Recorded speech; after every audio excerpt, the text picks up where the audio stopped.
So, hi, David Zucker. We're so honored to have you on the podcast. Very, very excited to have you here. Thanks for joining us. Yeah, and thank you for that nice intro. Wow. I Oh my know. God. Yeah. I You sat hadn't so realized quietly I and had patiently done through all it. those movies. Yeah.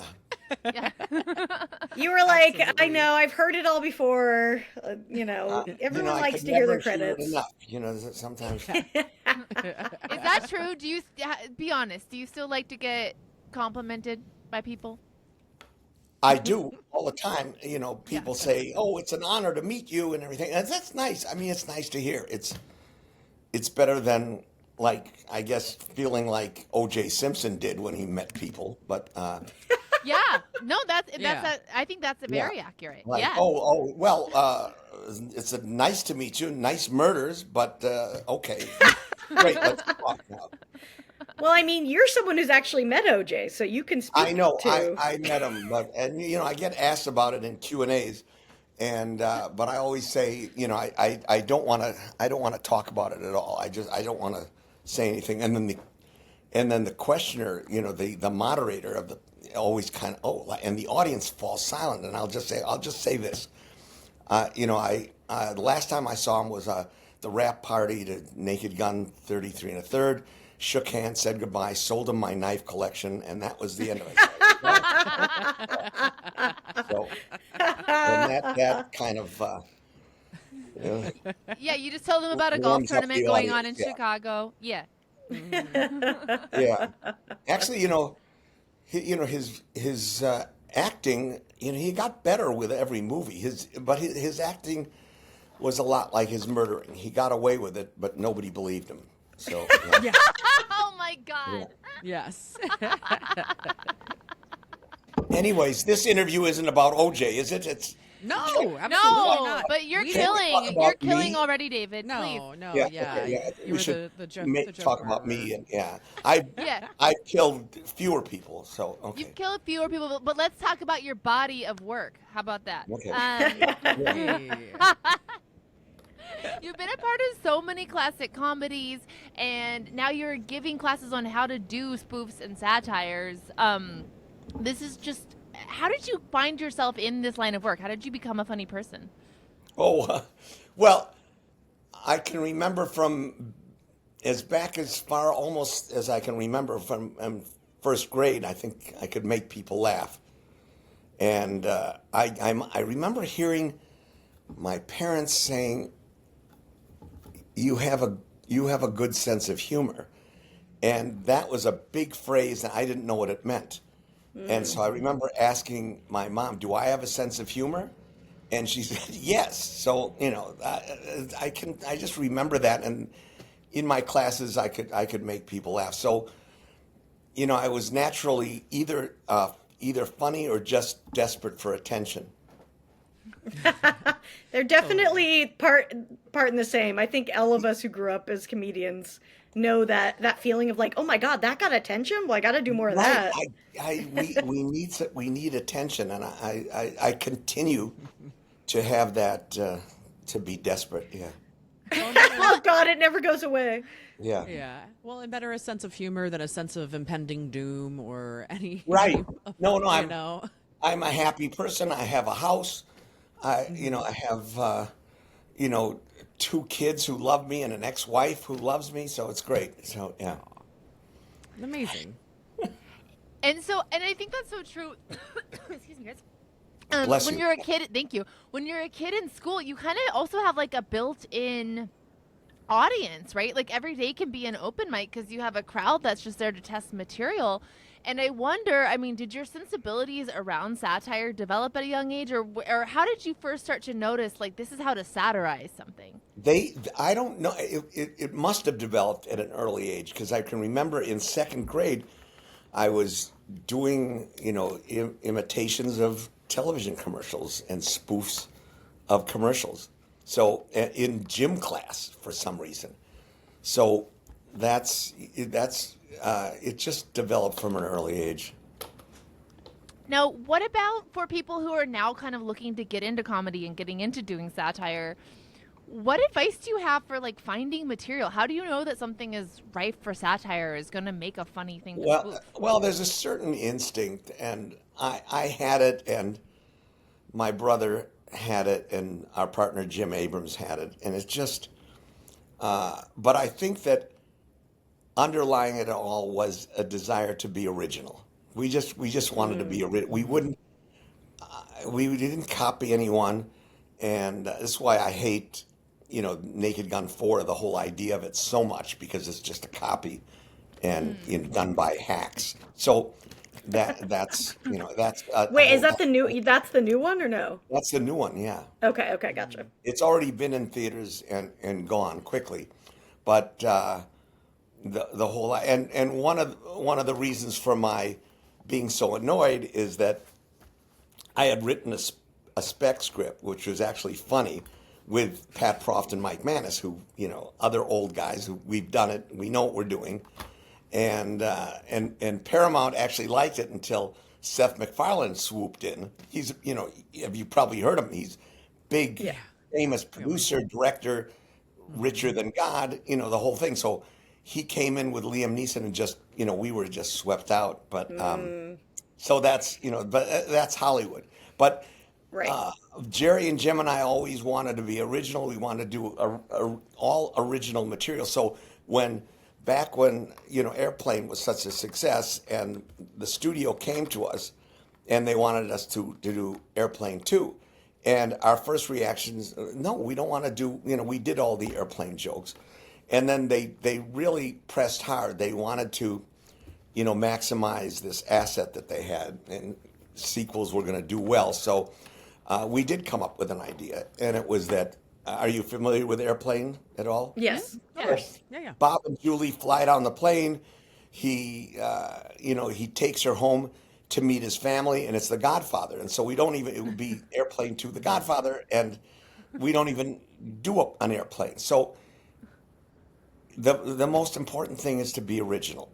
And so I think, have I said that enough? No, it's good.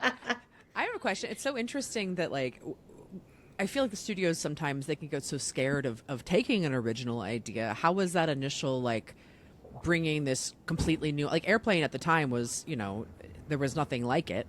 So was that a hard sell, or how were you guys able to make that happen? It's a hard sell to every studio but Paramount. But Yeah. in those days, Paramount had excellent studio executives. So Michael Eisner heard about the script. He had us in his office only days later, and he liked the script enough to start us on a development process, and we went through a rewrite at Paramount, which made the script better. So it's not. Those were in the days when a studio did good things, and Wow. The that's studio rewrite made it better. That's impressive. right. And we wrote a book called "Surely You Can't Be Serious." Probably makes an excellent Christmas gift, but it's the true story of Airplane, and we tell about all these things about how we wrote Airplane in 1975, couldn't get it financed, so. Because we couldn't do that, we did Kentucky Fried Movie. Right. And then we went back, we rewrote the script to Airplane again, and then took it around to every studio, turned down by everyone, but only one guy, Michael Eisner, who's a genius. And again, you can't do this without some luck. And, we were in the right place at the right time, and we had one guy, Michael Eisner, to do this, and we praise him enough in the book. I don't have to go on slobbering over him. But no, you have that advocate. That's so important. Well, yeah, and so this is 45 years later. We come out with the book, and the first copy I had in my hands, I called up his assistant, made an appointment to see him, and I hand delivered it to him because that's how much we thought of that guy. That's cool. Well, I'm No, just let me thinking, add, because I feel Oh, like sorry. Airplane, one of the real strengths of Airplane is the joke writing is just so strong. It's joke, joke, joke, joke, joke. But to get someone to appreciate that, they've got to actually read your draft, right? Do you think that can happen in today's entertainment industry where you get someone to actually like read the draft and see that like what you've got is actually really solid? Yes, it's possible, but you have to get it to the right people. I mean, our airplane script was very solid, yet Mark Rosenberg, the head of Warner Brothers, who we pitched it to, and he loved the idea, and then he either read the script or had a reader read it, and it came back, no, this is just a bunch of puns. That really, and so they didn't see it, and I don't know how to get somebody. I don't know what advice to give people. Usually I say, quit now, you'll never make it. But it's so difficult. Yeah. It's difficult for me now. I had a great script, and I'm me. I'm sure in your introduction, you say how what a genius I am, which is very Exactly. nice. Of course. But Legendary. but we go to Paramount, and they like, who are you? It's like, did you ever see the movie City Lights with Charlie Chaplin? He made Yeah. this movie. Go back and see it. It's so good. He carouses all night with some billion, and then it was a millionaire. And he sleeps over at the guy's house, and then the next morning the little tramp wakes up, and the billionaire doesn't know who he is and throws him out. So, I mean, anyways, I tell that story because that's how I felt. And so we had a great script for Naked Gun, and again, like the airplane script, it wasn't gonna copy the same thing. It was going to be Mission Impossible, James Bond, but still called The Naked Gun. That kind of humor with a younger actor, everything original. So, but we needed to find a Michael Eisner, but there was no Michael Eisner at Paramount by 20, or whenever this was years ago that we brought the script into Paramount. They're all, I don't want to say morons, but they're. But you did. Yeah. Did I say that? Well, I'm sure you No. you can It go was a back hand and puppet erase that that. said Yeah. it. Anyway, and then they found other hacks to actually do the movie. Anyways, enough praise for Naked Gun 4. Yeah. Well, I mean, something I was thinking is, I think all of us want to leave like a legacy, especially if you're an artist, and you've obviously done that. And what's so neat, I think, sometimes I'm jealous of like musicians because, right, they have songs that people play over and over and something that like people really connect with. And that's what your work is. Like you think of just some of the jokes from Airplane that surely you can't be serious, the drinking problem, like these are things that people still reference all the time. So it is so neat that you've left this, thing Well- that like these jokes will live on forever. And well, for some reason they do, and we didn't intend it that way. That's not how maybe we wrote naturally like that Right. in terms of timelessness. So other movies come out at the time, they're very, very successful and very funny, but they don't last because somehow they become dated. So, and I think Airplane has survived in that way, and Top Secret does too, and Basketball, other things. Love I Basketball. I recently saw Scary Movie 3. Great movie, but I don't know if it lasts as well in the timeless sense as Airplane. Well, yeah, I feel like especially the older scary movies, some of them, they get into like a lot of topical stuff, and obviously that can be so hard, to be relevant after some time. Well, I didn't do the first two. The Wayans did the first two, and they were very good. Those guys are really talented, and in fact, the Wayans are doing a new scary movie, which is going to come out sometime. I think it's time. We're ready. Well, Yeah. it's fine because Paramount, in some lapse of their studio judgment, went to the original creators, the Wayans. So why would they ever do that? But they did, and I think it's great because I think the Wayans absolutely should be doing it, and I hope the movie does well. I was hoping I was hoping Naked Gun 4 would do well only because it would maybe help bring back movie comedy. Right. I mean, I think that is exciting. Like, you know, when we get goofy comedies coming out, that's my favorite kind of comedy. You know, I love a slapstick hard joke Yeah. script, and I love like the promise of that. You know, coming around again. It's exciting for And sure. seeing it in a theater full of people and getting to like laugh with people, like that is such a beautiful communal experience, you know, still. And Hmm. if somehow that experience disappears from theaters, you know, if the health of the communal experience movie theaters goes, then I mean it's not going to be good for comedy. I don't want to make any you know, very dire pronouncements, but I am. No, I mean, I think like yeah, luckily I feel like it's obviously not what it once was, but I do feel like theater culture is coming back a little bit more, and like I do see the excitement of people like gathering to, you know, go see movies again. So I'm Right. hopeful that it's coming Well, back. it is, and that experience is great, and you know, some of the big studios. I mean, studios now it's all franchises, you Right. know, sequels, remakes, Superheroes. you know, Yeah. superheroes, and Tom Cruise movies. However, first of all, I should say I love Tom Cruise movies. He's great. Yeah. He's seldom make or never makes a bad movie, but I went to see Top Gun Maverick. It's great. What a Yeah, great movie! it was so Somehow, fun. And that yeah, felt like the same thing where it's like you had to see this movie in the theater with other people, right. and And it was just like simple fun. so that's why I don't want to make a blanket statement. Oh, these big studios are horrible, and you know, I think they're big studios do great movies. They still do. I think they're fewer than in you know the 1980s when Billy Crystal was doing the Oscars, and it was like a golden age. Yeah. And there were so many good movies, but I think people don't realize how far things are coming down. But I just was very happy to see that Top Gun Maverick was still great. And there's other great movies. I mean, I didn't see Barbie, but it did well. So I Yeah. imagine it was good. It was great. It was Yeah. very good, very very fun to see with a lot of people, people dressed up, and like it was like a social event too, which was Those things are great. yeah, Yeah. yeah, Yeah.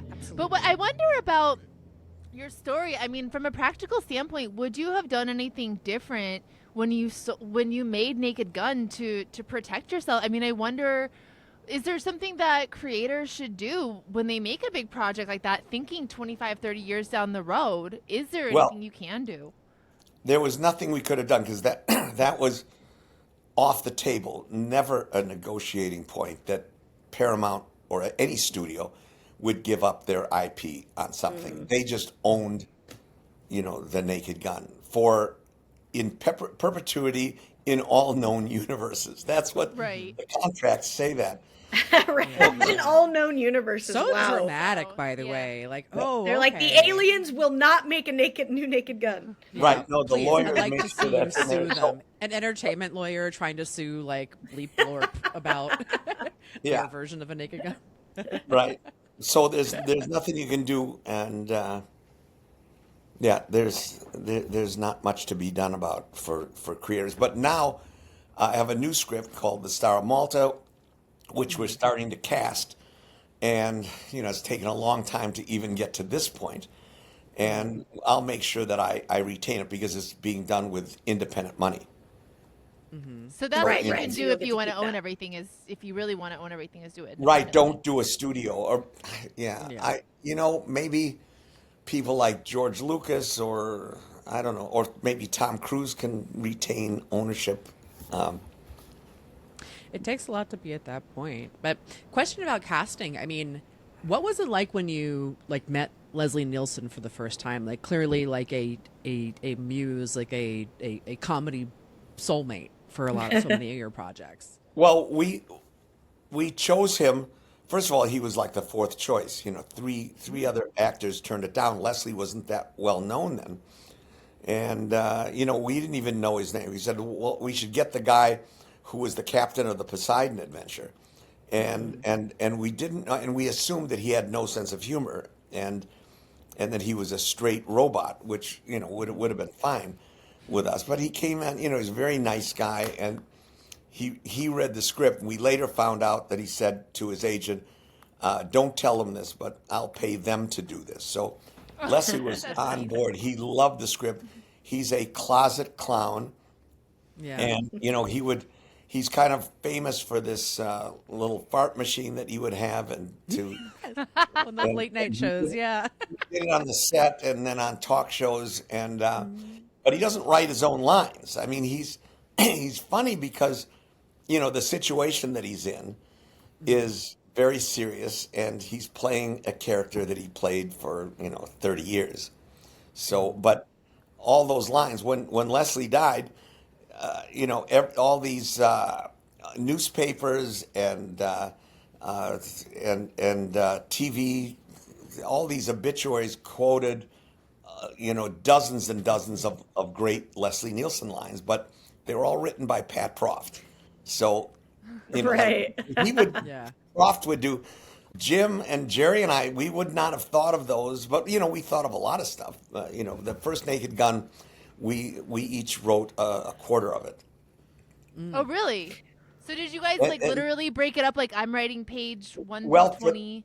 Yes, for the first draft. I think we Oh, interesting. together we kind of beat out the outline, and we said, okay, this is the first act, this is the second act, this is the third act. So, and we said, the basic things of it, and then we started to write, and there was a Charles Bronson movie called Telephone, where it was, if you watch that movie ever, it has that same kind of trope with you press a button and it makes somebody into a killing person.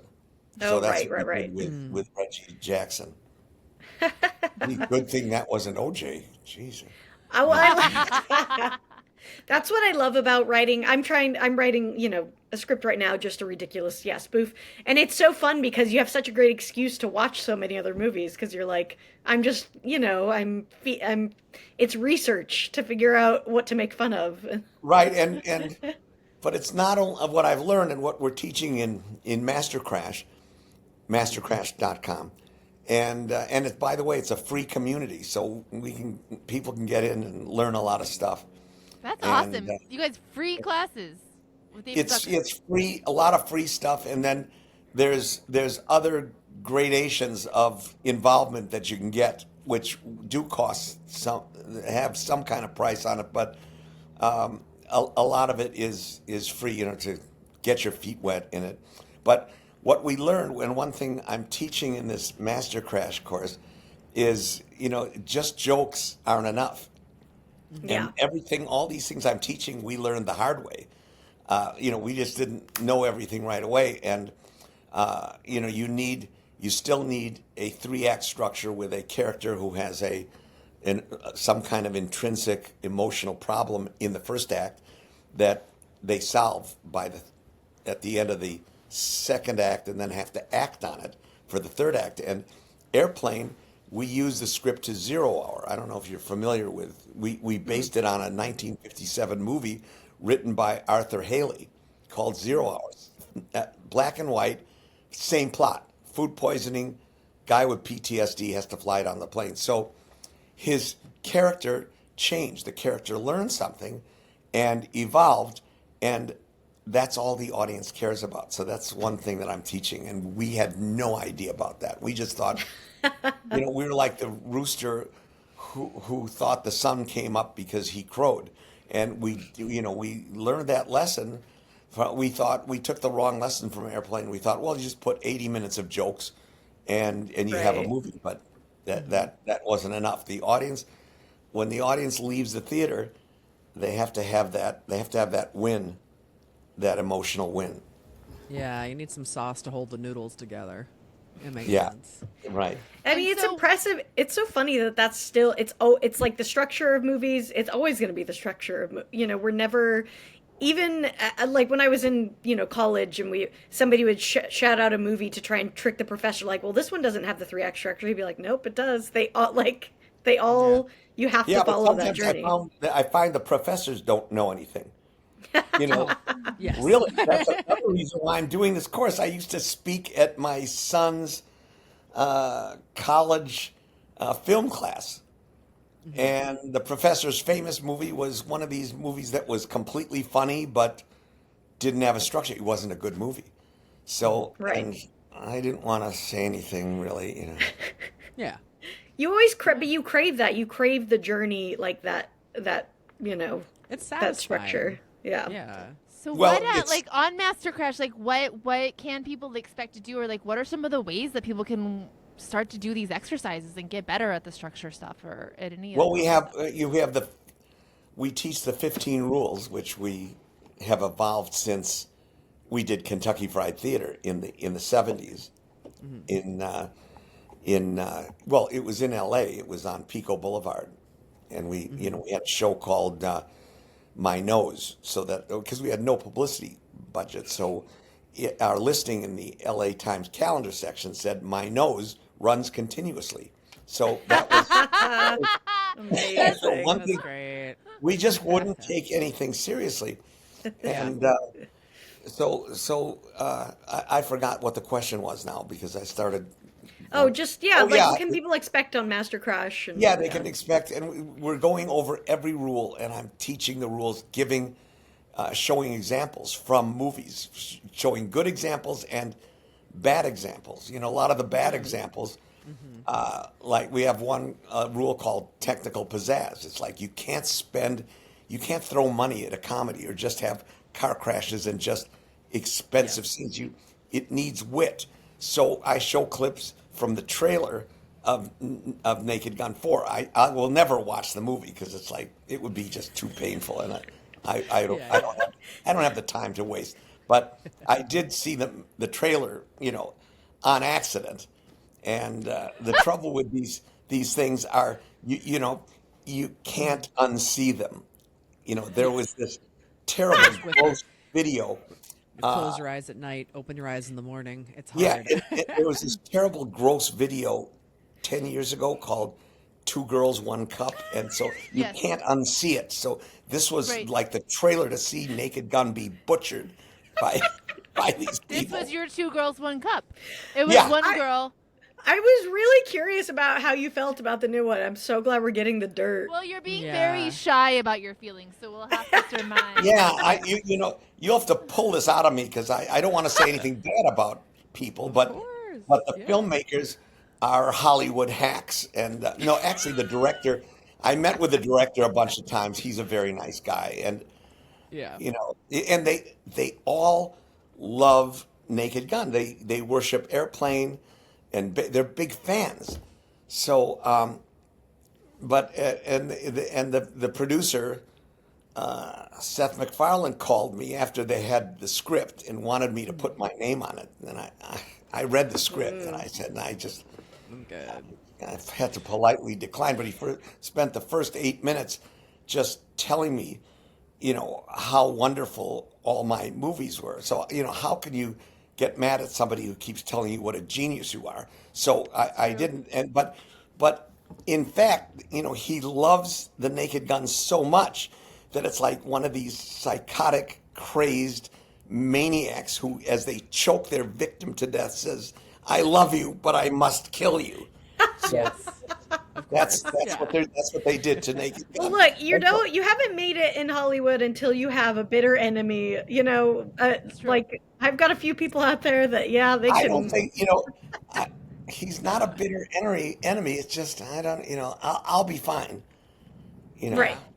Also, Yeah. I just looked it up, and unfortunately, Two Girls, One Cup is 18 years old, not 10. 18 years old. Oh my God! I said 10 years old. Yeah. This guy, but I'll tell you, I never saw it. I never because I just heard about it. So Yeah. that's Did why You guys I'm ever not see gonna it? I don't think I saw it either. Yeah, No, I'm I not- think I did see it. Unfortunately, yes. I I was in think I did college see it. Yeah, when because that came out. Yeah. and you know the concept of you can't unsee these things. So Yes. I don't Right, want right, to right. see. You Yeah. can't put the And poop listen- back in the cup. After. No, and 2 girls, 1 cup. I will say that the warning is in the title. It is, You know, yeah. yeah, Yeah, You're either- absolutely. yeah. It's Yeah, not it a bait was- and switch. It was very like Tub Girl, Goatsy adjacent, that time period on the Well, I mean, internet. God, talk about People have satirized Two Girls, One Cup forever. Like that. Oh, yeah. I feel like that's I haven't Yeah. seen those either. I just won't. Yeah. I'm looking on the Wikipedia page, and I will say there is one section where it says that Ace Frehley was unfazed when Wait, shown who the is that? video Who's that? from Kiss. Oh, Isn't Ace Frehley from Kiss? I know. I Gene don't know Simmons. any of the kid. I know Gene I know Simmons. Gene That's it. Simmons. Damn. I know what their costumes all are. Oh, man. Now wait a minute. I think I read something about Gene Simmons. Who he became when Groucho was old. He was a neighbor of Groucho Marx, and they became Oh. friends. And Oh, he'd that's go so over cute. to Groucho's house. I think it was him. Yeah. That's Or, adorable. I was either that or it wondering. was Alice Cooper. Oh Yeah. yeah, I know they're kind of. I can mix them up for sure. Yeah. Okay. Yeah. I was wondering when you were talking about like when Billy Crystal was hosting the Oscars and like do you have any like 80s gossip for us? Any like yeah. anybody you can think of getting like too drunk at an award show and doing something stupid? I never went to an awards show. You never know. went to any? Really? Comedy No, always well, That's disrespected. what's bullshit. Yeah, comedy does not win enough awards. I hate that. Oh, I don't care. It's like awards. Awards. Greatest fascist dictator, Adolf Hitler. Yeah. It's just Hollywood's obsessed with awards, and there's too many awards shows, and they're boring, and I don't watch any of them. So, Every time the Oscars is on, I'm like, what? It's again? Also, they need us to present them, so they can't give it to us. Yeah. I mean, that's always the best. and also, I think it is nice to recognize something great, like the Godfather 1 and 2 are amazingly great.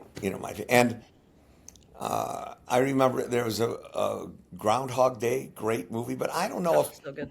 comedies don't seem to be nominated or taken seriously. But I don't care. It's fine. It's an award, and I'm fine with that. I don't do anything to get an award, and I don't want to. Yeah. Who knows? I don't. Yeah. I always felt like the MTV Movie Awards were like, at least in the 90s, felt like the most honest, because I was like, oh, these are the categories that are actually I care about. Who got the best chemistry, best kiss, best gag, like that. Like, okay, that was the shit I wanted to see. Do they still have those? They do, do it but now, they're but- people that we've aged out of knowing who's on them. Well, I mean, and, like, it's like what is MTV? Well, now? I remember taking my kids when they were, 7 and 8 and 9 to the Kids' Choice Awards because they watched all those shows. So, Yeah. and sometimes I got to. Did you ever I get managed to slimed? get into one of the inner sanctum places where you could meet Jack Black or something, and Right. I knew I just Jack Black is an acquaintance, so he pretended to remember me, and that was great. Yeah. That's cool in front of your kids, just to be like, yeah, I know Jack. Yeah, that's right. No, yeah. Daddy's a big shot. Yeah. God, Yeah, when you're as famous as Jack Black, you have to pretend to remember a lot of people. That's got to Yeah, be no, really. whatever. I was joking about that. He really did remember me because No, we had several conversations before meeting at various places. Although I don't go anywhere, so I don't go to any of the parties. I have parties at my house, so Oh, I don't nice. have to. Do you like cross to the host? 405. Pardon me? What you like to host? Yeah, I like to host parties. What do you make, like cocktails? What's your setup?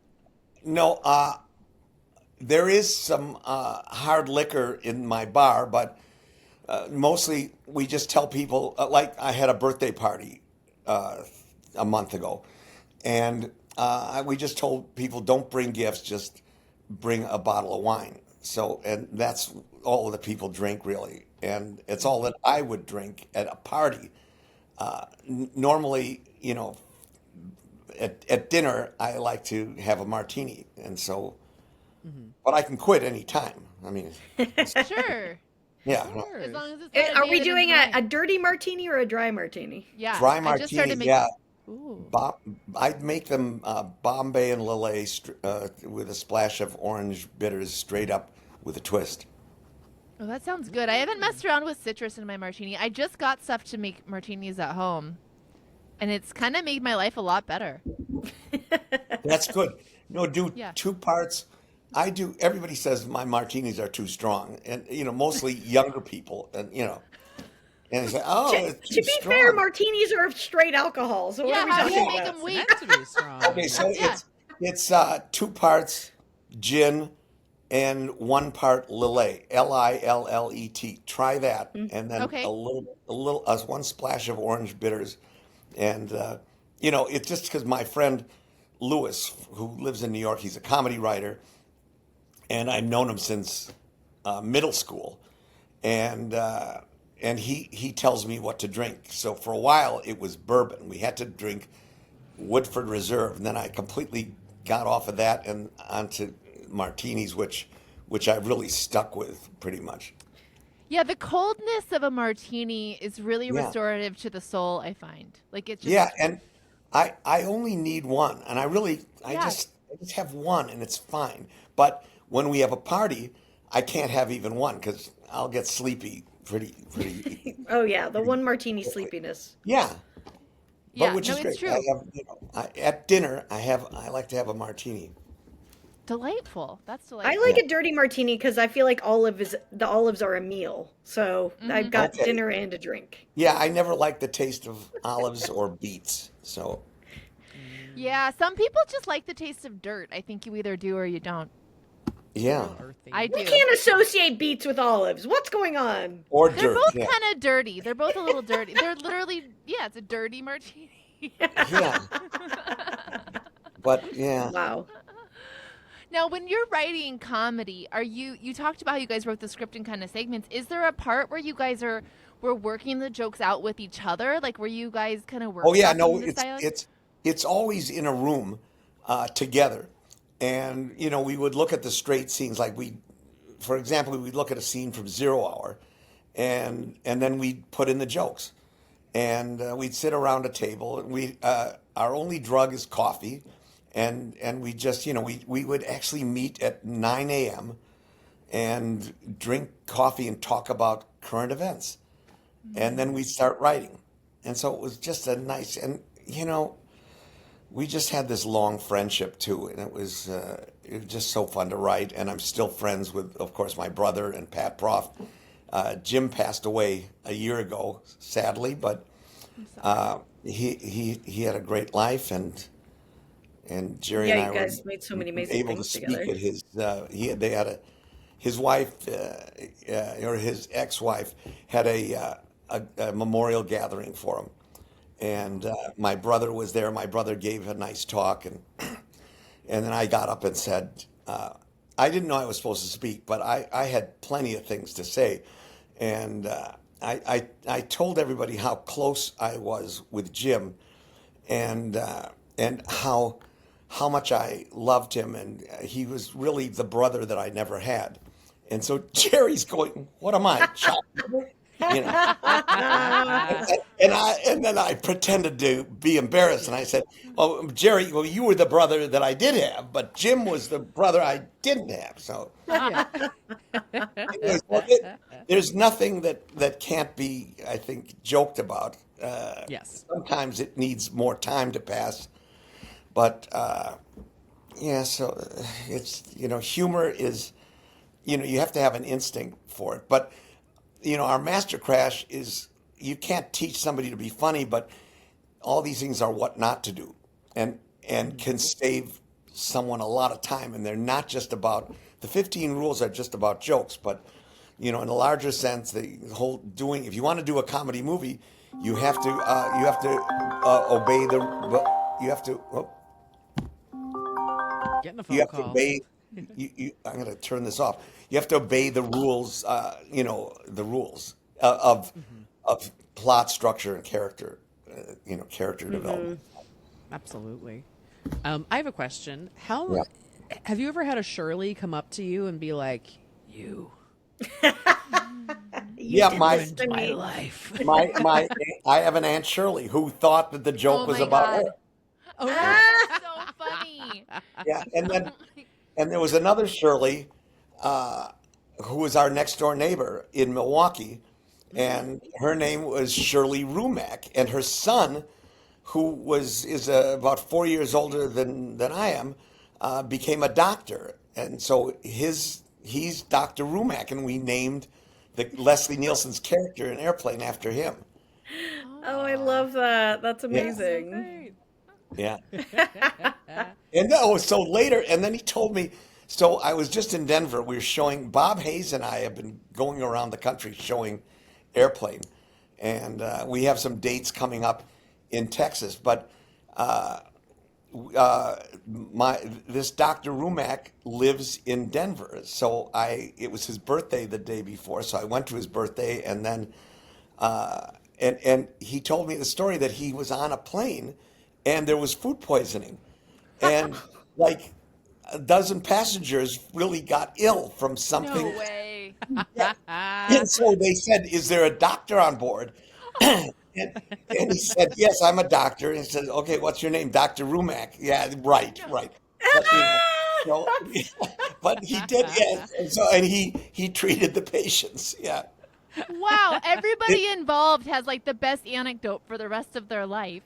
Right. Yeah. Oh yeah. No. So it's wonderful. I was listening to like I don't some true crime bullshit recently, and a woman had been like lying that she was a doctor, and then somebody was like, we found out because we were on a plane, and somebody said, "Is there a doctor here?" And she was like, ugh. I was like, yeah, you Yeah. gotta Well, watch out this for is that. like the Leo DiCaprio movie, Catch Me If You Can. The guy was Yes. an imposter, Right. Hmm. and I remember that was a Exactly. good movie. Yeah.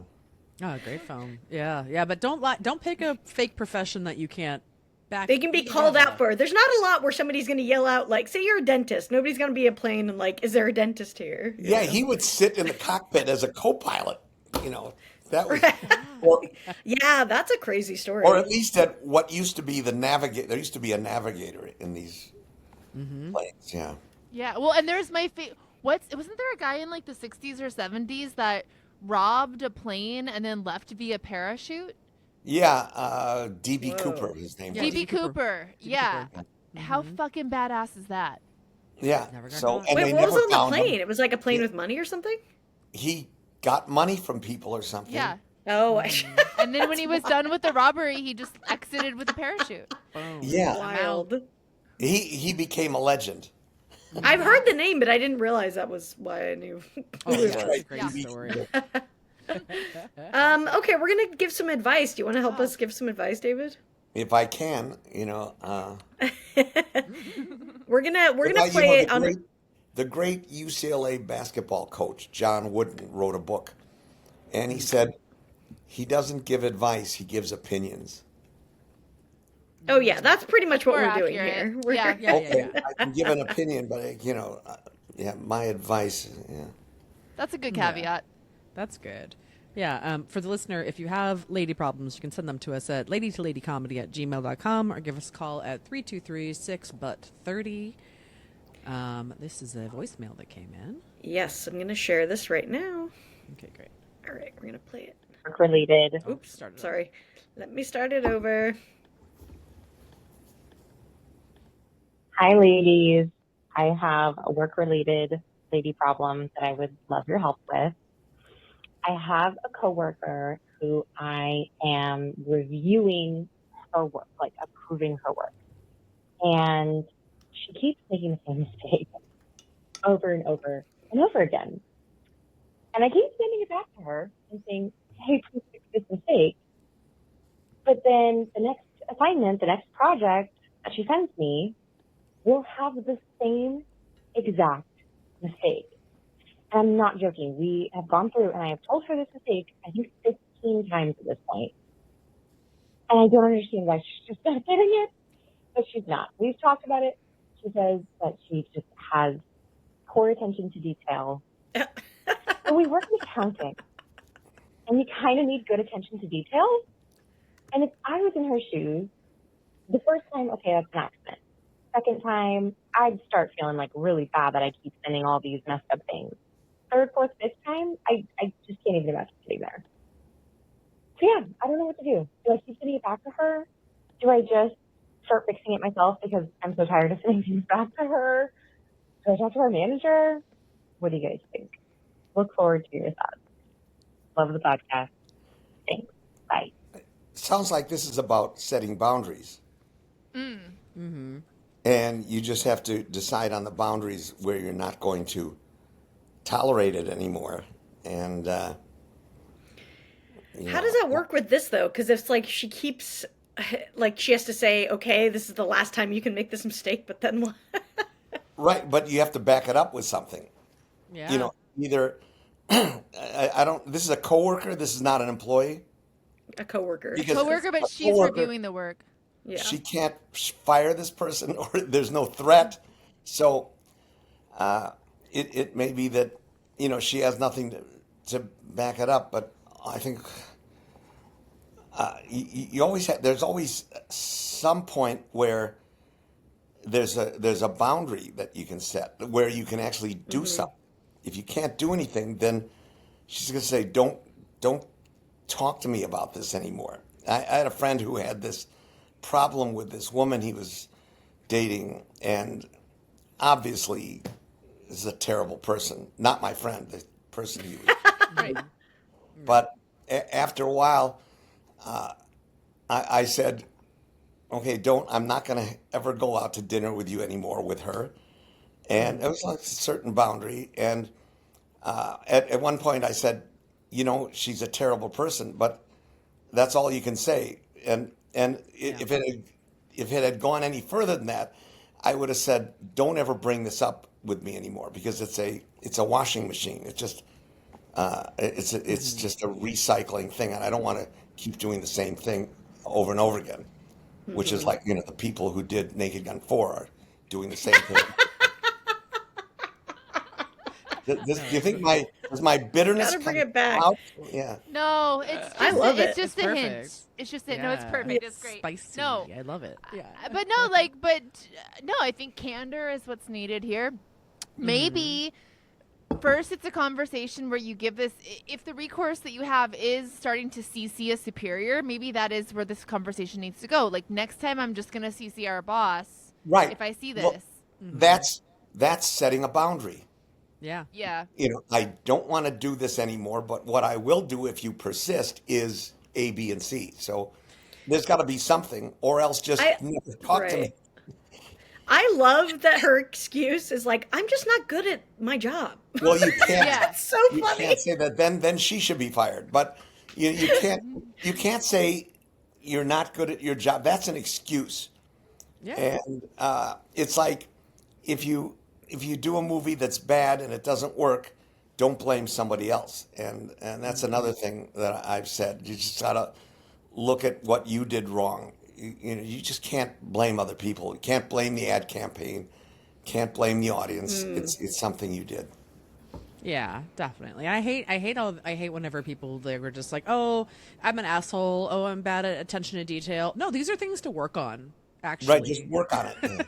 Yeah, well, like, and you're also, giving like, someone okay, else. I get queasy around needles and blood. I never thought to work in the medical profession. Like, you've got to know your own limits. Yeah. Like, if you're not good with numbers, you should not be working in accounting. Like, that's Yeah. Or like me, I was very freaked out by needles and blood, so I just kept injecting myself, and then pretty soon okay. it wasn't bad. Yeah. So maybe the secret is Exposure I just need a therapy. heroin habit. Yeah. Yeah. there you go. Well, maybe you should cut that part out. Yes. Parody. It's parody. Yeah. Right. Yeah.